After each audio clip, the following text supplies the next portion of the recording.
दोस्तों, वक्फ बिल को भले ही राष्ट्रपति से मंजूरी मिल गई है, लेकिन सियासी तौर पर देखा जाए तो बीजेपी की हालत पतली होती चली जा रही है। इसकी वजह है सहयोगी दलों में टूट, जो कि सिलसिला रुकने का नाम नहीं ले रहा। बिहार में नीतीश कुमार से चिराग पासवान तक और यूपी में जयंत चौधरी से ओपी राजभर तक हर किसी की पार्टी में भगदड़ मची हुई है, हड़कंप मचा हुआ है। वक्फ के नाम पर मुस्लिम नेता इस्तीफे दर इस्तीफे दिए जा रहे हैं, जिससे एनडीए खेमे में पूरी तरह से भगदड़ का माहौल बना हुआ है। ताजा झटका उत्तर प्रदेश की राजनीति में छोटे मगर असरदार दल के तौर पर पहचान पाने वाले सुहेलदेव भारतीय समाज पार्टी को लगा है। पार्टी के अल्पसंख्यक प्रकोष्ठ के संगठन मंत्री जफर नकवी ने अपने पद से इस्तीफा दे दिया है।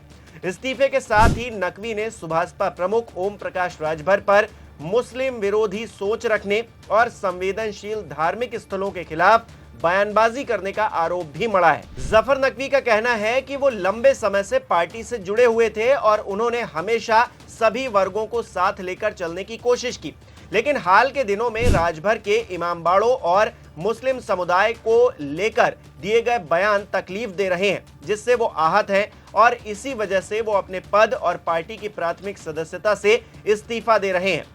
इतना ही नहीं, जफर नकवी ने सीएम योगी आदित्यनाथ और पीएम मोदी से ये गुहार तक लगा डाली है कि ओपी राजभर से अल्पसंख्यक कल्याण मंत्रालय छीन लिया जाए, क्योंकि वो उस मंत्रालय के मंत्री हैं।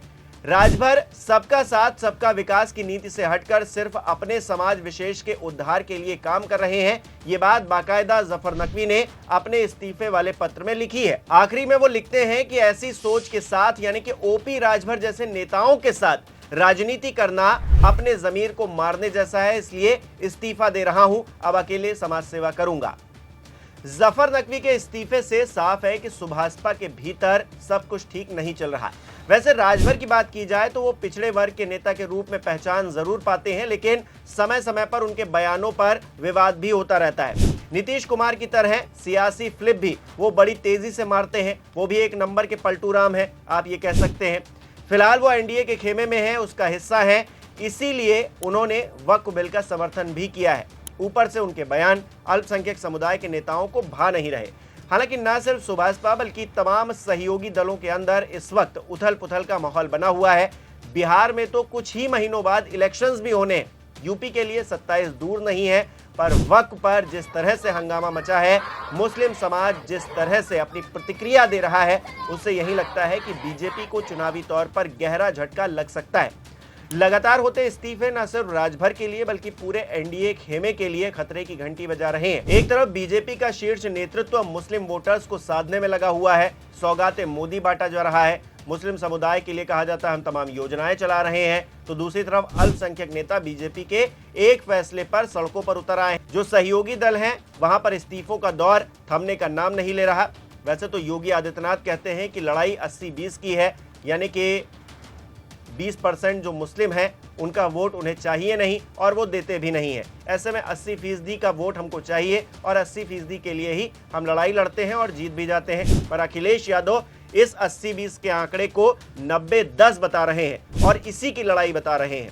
किस तरह से बता रहे हैं, जरा सुनिए। जब भारतीय जनता पार्टी खुद मान गई है कि उनका 80-20 का भी नारा नहीं चलने वाला है, जो 80-20 का नारा देते हैं, 46 में 56 बोलने वालों से मैं पूछना चाहता हूं कि जो 80-20 का नारा है, हम लोग 80 में आते हैं कि 20 में आते हैं?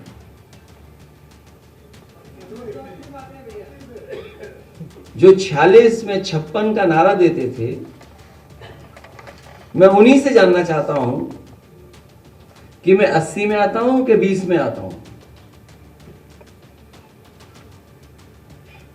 80 में कि 20 में ये सरकार बताए, लेकिन सच्चाई तो ये है कि 80-20 का मामला नहीं है, ये 90-10 का मामला है।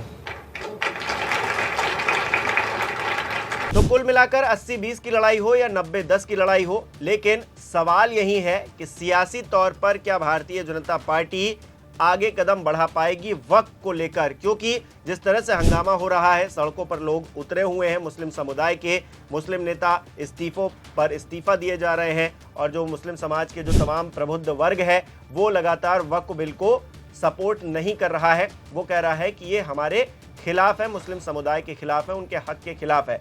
ऐसे में राष्ट्रपति की मंजूरी भले ही इस बिल को मिल गई है, लेकिन क्या ये बिल लागू हो पाएगा, और लागू हो पाएगा तो क्या शांति बनी रहेगी? क्योंकि मुस्लिम समुदाय जिस तरह से रिएक्ट कर रहा है, लगता नहीं है कि शांति प्रिय तरीके से इस बिल को लागू किया जा सकेगा। राष्ट्रपति की मंजूरी मिल गई है, सब कुछ हो गया है, अब सिर्फ नोटिफिकेशन आना बाकी है कि इस दिन से ये लागू हो रहा है। देखिए क्या होता है। लेकिन आपको क्या लगता है, जो भगदड़ मची हुई है उत्तर प्रदेश के अंदर या बिहार के अंदर सहयोगी दलों के मद्देनजर, क्या होने जा रहा है?